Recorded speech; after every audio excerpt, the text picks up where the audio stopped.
Eccoci qua cari telespettatori, abbiamo detto, parliamo stavolta di pensioni, lo facciamo naturalmente con lo SPCGL e Giuseppe Di Girolamo, segretario SPCGL del Veneto, ben ritornato qui con noi. Ci supporta in questo cammino. Buonasera. Buonasera, ben ritornato. Buonasera, allora, quello che stavolta vogliamo affrontare insieme sono alcune questioni che sono conosciute da molti, non in modo opportuno, approfondito, a volte ci sono delle incongruenze che è bene precisare, ovvero l'APE social, la famosa quota 100, l'opzione donna e anche, perché no, la questione degli esodati. Insomma, ci sono tanti piccoli elementi da valutare insieme. Allora, riprendiamo in considerazione dopo un po' di tempo che non la analizzavamo. Poi tra l'altro ci arrivano spesso delle domande di telespettatori che chiedono: ma se a me mancano tot tempo, ma se io ho fatto questi versamenti, cosa succede? Certo. E quindi perplessità ci sono. Quando manca l'informazione corretta è peggio, perché uno si fa delle aspettative o si crea dei problemi e magari non è il caso di farli.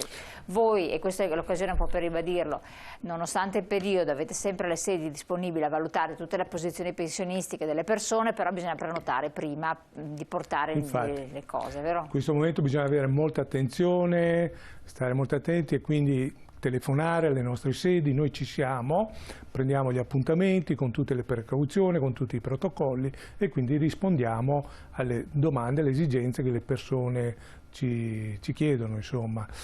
Sulle pensioni cosa dire? Dopo, con la Fornero, come dire, c'è stato un forte irrigidimento delle normative e quindi, facendo una premessa che adesso non c'è una pensione unica per tutti, cioè in base alla propria vita lavorativa si costruisce la pensione, per cui bisogna sempre, come dire, non guardare ciò che è successo all'amico, al collega di lavoro o a chi altro, ma vedere, quindi andare dal patronato, venire da noi e verificare esattamente qual è la propria posizione.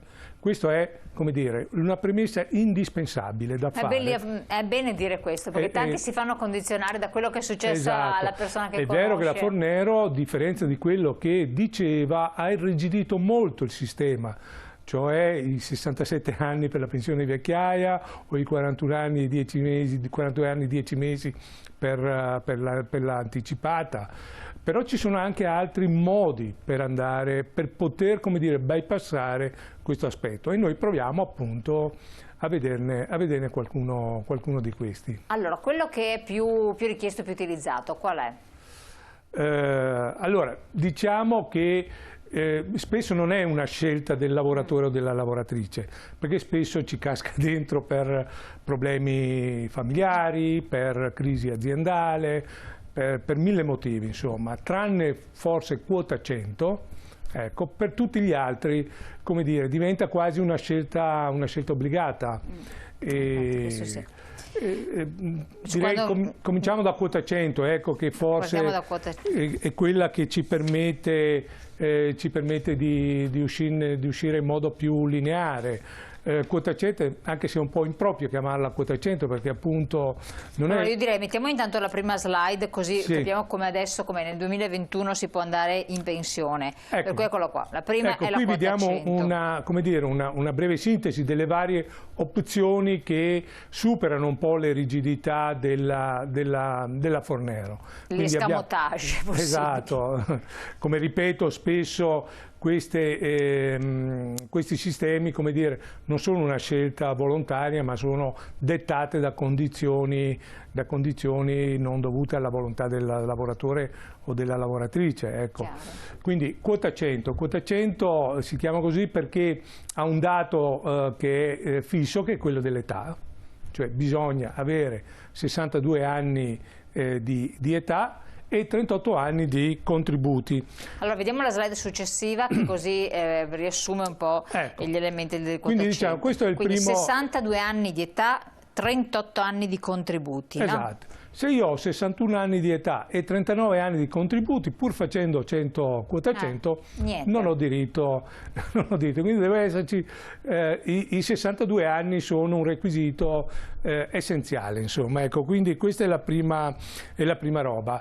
Se io ho queste caratteristiche, cos'è che posso fare? Posso andare in pensione 5 anni prima di quello che prevede la legge Fornero, sia per la pensione di vecchiaia che per quella anticipata, quella che una volta veniva chiamata pensione di anzianità, per capirci, cioè certo. con i contributi. Ecco, questo mi dà questa possibilità, che è una cosa non da poco, però nonostante questo c'è da dire una cosa: intanto è una norma che ha una platea prettamente maschile e di persone che hanno una carriera lavorativa molto lineare.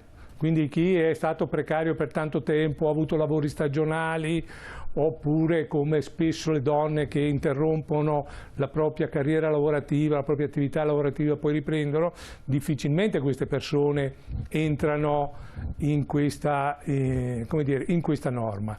Tanto è vero che delle richieste che si pensava, della potenziale platea che era stata prospettata, ad oggi possiamo dire che sono state molto meno le persone che hanno fatto questa richiesta, quindi che infatti hanno qua i dati usufruito di questa. Infatti vedevamo prima nella slide che in Veneto su 12.000 domande presentate, esatto, solo un terzo sono donne. Solo un terzo sono donne. Ma già perché? 12.000, ecco, sono a dicembre, bisogna dire una cosa, siccome i numeri sono a livello nazionale, quindi la gestione è nazionale, abbiamo dei dati che non sono proprio recentissimi, sono ancora fermi a dicembre 2019, però non cambia, come dire, il trend è quello lì, insomma. Ecco. Allora, tutti i vantaggi, costi-benefici, no?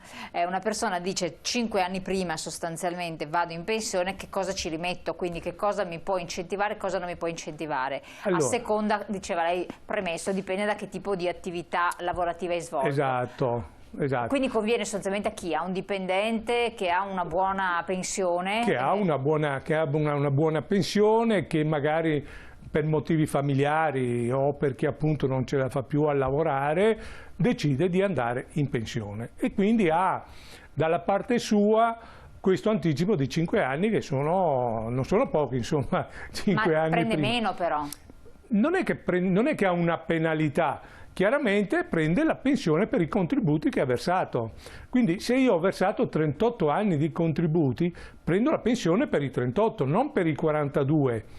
Se vado in pensione 5 anni prima a 62 anni, è chiaro che non prenderò la pensione dei 67 anni, prenderò la pensione dei 62 anni. Ecco, quindi non è una penalità, certo, è il conto degli anni che ho lavorato effettivamente. E lì ci si ferma. Cioè, e ci si ferma. Quindi molte persone chiaramente fanno questo calcolo. Cioè, generalmente chi ha lavorato in modo così lineare dice: ma perché devo andare via 5 anni prima che poi la mia pensione sarà questa? Perché una volta definita la pensione non è che la crescita è esponenziale, sappiamo tutti che le pensioni poi una volta quantificate sono quelle, insomma, questo è il primo aspetto.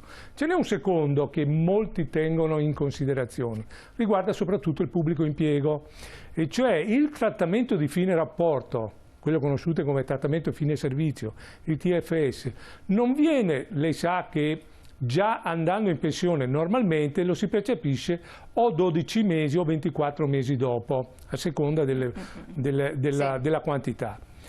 Se io vado in pensione con la quota 100, non è che i miei 12 mesi o 24 scattano dal momento che cesso l'attività, il servizio, ma scattano dal momento in cui maturerò i requisiti per la pensione. Quindi 5 anni dopo?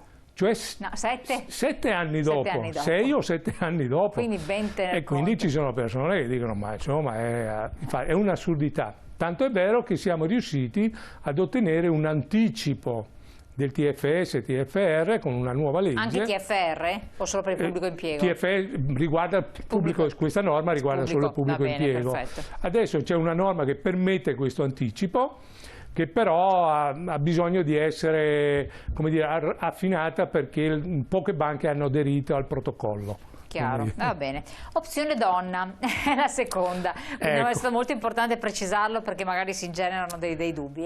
Quindi l'altra invece, questa è proprio per le donne, decisamente. È solo per le donne, anche qui per venire incontro appunto a questo alle donne che spesso devono poi prendersi cura non solo dei figli ma anche dei genitori in un secondo momento, e quindi spesso sono costrette a fare una scelta.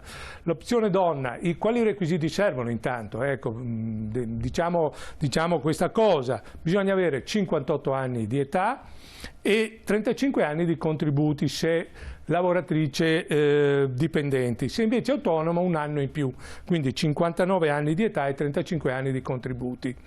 Quindi sostanzialmente riguarda le donne nate dal 62 indietro, perché quelle nate dopo non potranno farlo. Quindi prima del 1962, cosa fondamentale, però devono aver lavorato 35, cioè versato contributi per 35 anni consecutivi. Attenzione, questa norma, ecco, un passo indietro, quota 100 è valida fino al 31 dicembre 2021, sì. Importante da sapere, cioè è stata creata proprio a termine, una finestra di 3 anni.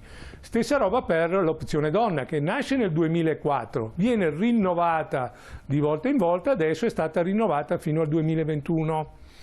Quindi non sapremo cosa succederà nel 2022, però diciamo che fino a dicembre, ecco perché parlo delle donne del 62, perché attualmente quelle dell'anno 63 non hanno diritto se non viene prorogata ulteriormente. Qual è il problema? Il problema sta invece qui, c'è una forte penalità, perché chi fa questo tipo di scelta avrà il conteggio della propria pensione fatta tutta col sistema contributivo e quindi ci rimette parecchi soldi sulla pensione. Cioè, se noi prendiamo una lavoratrice dipendente che ha un'attività lavorativa media, insomma, con uno stipendio medio, andrà in pensione con una decurtazione anche di 200 o 300 euro al mese, quindi non poco. Cioè, se prendiamo una pensione di 1.500 euro lordi, vorrà dire che andrà in pensione con 1.100-1.200. Cambiano le cose. Esatto. È una valutazione da fare, con un 30% in meno mediamente, quindi è una forte penalità, cioè vuol dire che ci deve essere una forte motivazione perché una lavoratrice faccia questo tipo di scelta. Ecco, sia quota 100 che questo discorso qui di opzione donna, la persona può scegliere poi di lavorare con partita IVA, fare delle collaborazioni? Allora, opzione donna sì, non c'è problema, non c'è incompatibilità tra lavoro e pensione. Diversamente quota 100. Quota 100 c'è una incompatibilica nel momento che io vado in pensione. Quindi se io dico vado in pensione prima 5 anni perché magari apro partita finché IVA, non maturerò i requisiti della mia teorica pensione, io non posso fare un altro lavoro. C'è un'eccezione, cioè posso fare un lavoro autonomo ma che non sia continuativo fino a un massimo di 5.000 euro all'anno. Vabbè, una piccola collaborazione. Esatto, una piccola collaborazione di lavoro autonomo. Chiaro. Passiamo invece all'APE sociale, che è stata prorogata anche questa qua fino a dicembre 2021, esatto. No? Come l'opzione donna.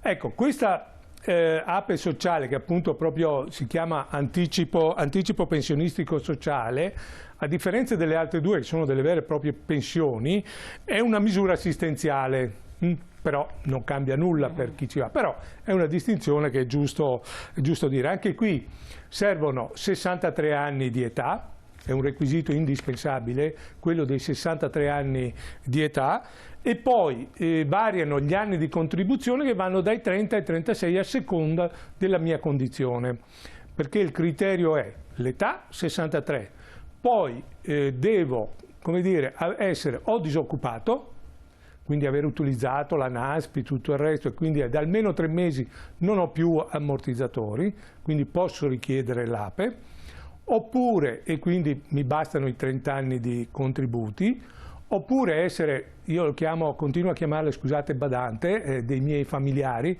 non mi piace il termine inglese, caregiver, esatto, preferisco, assistente. Anche perché spesso noi usiamo il badante come un dispregiativo, invece secondo me come dire, ha tutte le caratteristiche per essere, come dire, però uno deve aver versato contributi, cioè se uno fa l'assistente domiciliare dei propri familiari. Ci sono dei requisiti anche in questo caso. Attenzione, cos'è che bisogna avere? Bisogna, ecco, almeno da 6 mesi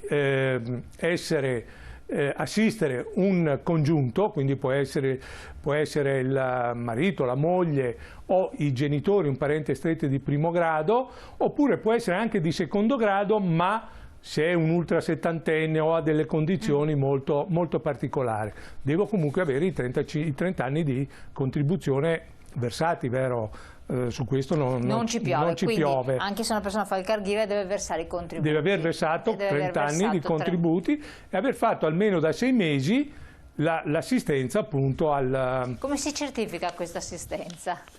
Attraverso un vero e proprio rapporto, quindi viene, certo, ci deve essere la formalizzazione del rapporto. Ma il familiare è difficile che ti faccia un contratto di lavoro? Non è un contratto di lavoro, ma la formalizzazione viene comunque espletata. Quindi rivolgersi magari al sindacato per capire bene di che cosa si tratta, perché altrimenti conviene in questi casi, sempre, in ogni caso, quando qualsiasi cosa, conviene sempre informarsi proprio per poi non trovarsi in situazioni che non, come dire, che ci penalizzano, ecco, da questo. Io chiedo alla regia se mettono in onda le slide intanto delle varie sedi per avere le informazioni di cui dicevamo. L'ultimo è le mansioni gravose. Qui servono 36 anni di contributi, attenzione, mansioni gravose da non confondere con i lavori usuranti che sono un'altra cosa. Quali sono le mansioni gravose? Ce ne sono tanti, c'è una lista, c'è una lista, però tanto per dire aver lavorato in siderurgia, in un'altra serie di lavori come personale viaggiante, cioè c'è una tabella ministeriale dove vengono riportate appunto tutte queste mansioni gravose. Ecco, quindi in questo caso posso accedere all'APE sociale con 36 anni di contributi e 63 anni di età. Ecco. Uomo o donna? Non c'è, no, c'è una differenza data sullo sconto, nel senso che per ogni anno mi danno un anno, contano un anno in meno per ogni figlio fino a un massimo di 2 anni. Quindi ecco, anche questo è come dire, un risparmio dei contributi, diciamo. Quindi ho bisogno di 2 anni di contribuzione in meno. 2 anni, quindi c'è la differenza da questo punto di vista. C'è una differenza, quindi contano 2 anni in meno rispetto all'uomo, uno per ogni figlio, fino a un massimo di 2. Comunque, prima di imbarcarsi in queste scelte, che sono dopo scelte irreversibili, è meglio andare alle sedi che vi avevamo indicato prima nelle nostre slide, quindi Belluno, Padova, Rovigo, Treviso, Venezia, Verona, Vicenza, poi ci sono tutte quante le sedi dei vari comuni, perché poi siete presenti anche non solo comuni capoluogo, ma quelli più piccoli, no? Comuni di provincia. Sì, noi siamo presenti quasi dappertutto, insomma, in quasi tutti farsi la posizione pensionistica e valutare attentamente. E vale sempre la pena informarsi su qual è la mia posizione e poi in base a questo prendo le decisioni che ritengo più opportune, insomma, ecco, da questo punto di vista. Allora, Giuseppe Di Girolamo, chiarissimo come sempre, molto preciso e schematico. Se avete dei dubbi chiamate per lo CGIL, mi raccomando. Sono tutte posizioni anche particolari, individuali, perché ci sono le sospensioni, soprattutto per le donne a volte sono situazioni lavorative per me molto complicate, molto difficili, poi chissà un domani, perché riguarderanno indistintamente tutti quanti noi. Allora, con questo io la ringrazio, torniamo tra pochissimo insieme e naturalmente restate con noi, c'è la pubblicità. Grazie a voi. Grazie.